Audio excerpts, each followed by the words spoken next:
के का करता रू? का करी जी, रौरा तो अपना काम से फुर्सते नहीं खे। हमार दिल के दर्द केहू बुझे वाला बा। और ऐसे काहे कहता रू सोना? हम बानी नु। जाई जाई रहे दी।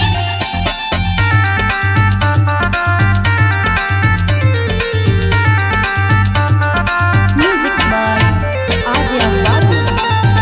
बोला बोला दुर्गा मैया की जय। मुँह न फुलाव, ढेर न सताव, दिहल वचन तू हंस के निभाव। अरे थोड़ा मुस्कुरा भी दो। अखियां मिलाव, लोर न गिराव, दिलवा के बात धनी खुल के बताव। तो सुनी, हमर मनावा के श्रद्धा पूरा दिए राजा, हाँ पूरा दिए राजा।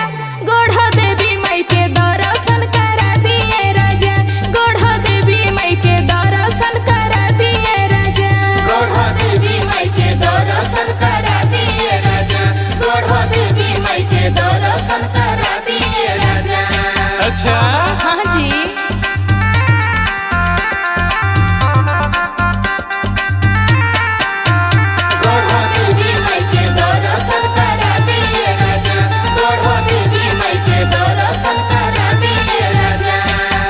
चिंता न कर रानी, तैयार बानी, माई के पूजाई में ना करब नादानी। अरे आपकी कौनो कमी ना होके देबो। अच्छा हाँ ना चाहिए सोना चांदी ना महंगा साड़ी जी, चल के घुमा दी मेहरी असरे में बाड़ी जी। अपना धनिया के सपना पूरा दिए राजा, हाँ पूरा दिए राजा। गोढ़ देवी माई के दर्शन करा दिए राजा, गोढ़ देवी माई के दर्शन करा दिए राजा, गोढ़ देवी माई के दर्शन करा दिए राजा, गोढ़ देवी माई के दर्शन करा दिए राजा। अरे तो चलो।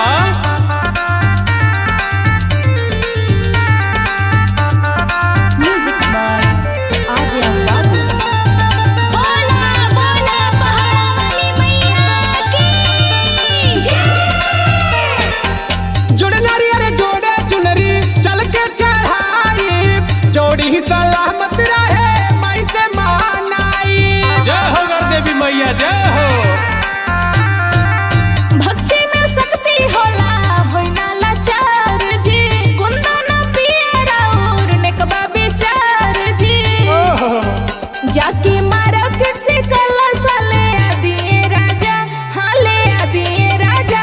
गोढ़ देवी माई के दर्शन करा दिए राजा, गोढ़ देवी माई के दर्शन करा दिए राजा, गोढ़ देवी माई के दर्शन करा दिए राजा, गोढ़ देवी माई के दर्शन करा दिए राजा।